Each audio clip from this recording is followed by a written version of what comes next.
So this is the recording template that we're using in 2026. I'm not going through any options or anything like that. This is what's staying. So if I focused on changing the template every time that I thought something new would work, I'd be doing it over and over and over again. Pretty simple. The chain has one job: capturing the performance without getting in the way.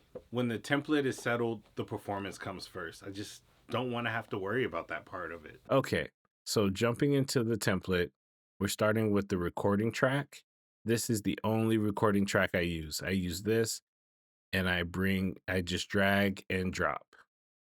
I start that with four tracks, four mono tracks, and that's going to be for the vocal one. So this will be Vox one, usually the verse. That's what I start with. So bam, bam, bam, and then into the verse. Then I also record here again, and then I go into Vox 2, which is another four tracks, which is going to go into Vox 2, which is usually verse 2. Something that I've kind of incorporated new because it just works for me. Usually I have like a random FX vocal bus that I use, but this time instead of that, I use the hook. So there's four tracks here that I still record from the top, bring down to the bottom, and I put in for the hook. Um, then of course you have all of your FXs, which I'll explain in a moment. Next, let's go ahead and go into the plugins. And when I talk about plugins, that doesn't mean it shapes the sound. It means that it's just there for control. Simply, that's it. Just only control of the vocals. So I always start with the Auto Tune Pro. I always leave that bypass because whether I'm dealing with a rapper or I'm dealing with the R&B artist, I use the same template. Really quick, if I'm dealing with the R&B artist, I'll throw on the Auto Tune. Even though you can sing amazing, I believe that it's just there for corrective. Just to make sure everything is correct. Next, I'll start with the first part of control, which is going to be a compressor. I start with the C1 compressor. And again, it's whatever compressor that works for you. Do what works for you. This works for me. These things work for me. You do what works for you. There's no settings. The only settings that I have is 4.01 by 1 ratio. That's usually for vocals. Most of the time, I'll speed up the attack depending on the particular artist. Next, I always have a blank slate when it comes to EQ. Very soft EQ here. It's usually just to bring out the highs and the lows. It just depends on the artist as well. If it's a male artist that tends to have a lower voice, I'll cut out what needs to be cut out, but it's very subtle. There's no really definite mixing at this time. The next thing is going to be a de-esser. This is the first de-esser. I usually use two in the process. That's just to catch the S's and that stuff. SSL channel. Coloring. Usually the coloring comes later, but I just have it in there that way just in case I need it. I need to dial something in with it. The second de-esser, just so I have more control. It's all about control at this point. If there's still S's that are too high because the other one's subtle, then I use this to kind of filter out the rest of it. Like I said, this is very default presets and I'll dial it in depending on the artist. A new thing that I'm using this year that hasn't been used before is the IDX Intelligent Dynamics. It's a compressor. What I like about it is it kind of does it uses AI to kind of do some of the compressing. Um, and I can dial it in if it does too much for it.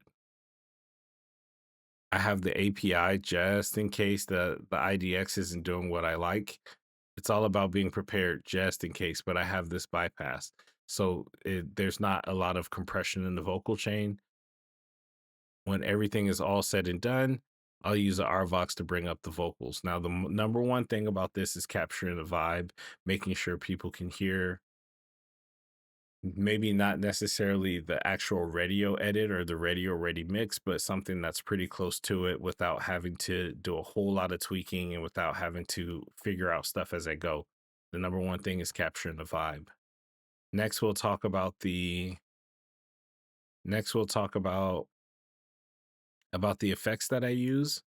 Most of the time, which are already preset on every channel, every bus, just in case I need them dialed in. The first thing is going to be the reverb, which is reverb, H delay for delay, and I have the analog turned off. That's important for me to say because If you have it on different settings, you may hear some hiss in the background. You may hear the hiss right now, but if you turn it off, you don't hear any hiss. If I need to add it later, then I'll add that later on. Meta flanger to give it that stereo effect.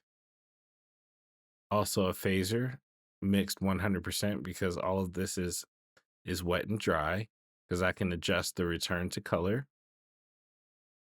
And then what I you always hear me talk about, which is called a thickener, which is a doubler, and then also a EQ one band that filters out all the lows all the way up to 1K. That's going to get rid of that stuff. So once I apply it to taste, it's going to give that stereo effect and it's going to make the voice sound a lot louder and sound a lot thicker. That's going to be for that.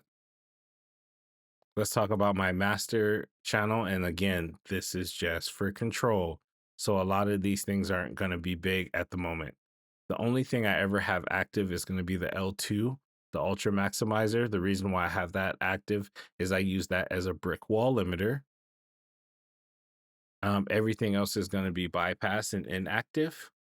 And that's going to be the L3 Maximizer that I use to give it more sound and make it louder. And also if I need some final last minute compression on the master, I could use that. The Abbey Roads TG mastering channel, which is gonna do my final mastering depending on what I need to do. I already talked about the L2 Ultra Maximizer. Then we have the WLM Plus. It's just for metering and getting it ready for whatever source that I'm trying to get it ready for. If I'm trying to get ready for a movie, if I'm trying to get it ready for a soundtrack, it just all depends on what it's for. But all those things are bypassed. Please make sure all these things are bypassed because if you activate the Ultra Maximizer, then activate the Abbey Roads, then there's going to be a lot of latency, especially if you're trying to record. Now, once the track is done, then I start adding those things. But if not, there's going to be a lot of latency. And if you're not figuring out why, that's going to be the reason why. Next, I always have auto key just in case, for the beat. I need to find the key of the song. And then finally, I just have this just in case as well, a REQ, just in case I need to make any last minute adjustments on the EQ. Most of this stuff is done after we've made the record, but it's just in case an artist needs something specific and something in particular. I have this ready to go for you, for the artist. And that's basically my setup. This year I'm keeping it simple and I'm keeping it the same way all year. Nothing's going to change. This is what it is. So thank you for checking it out.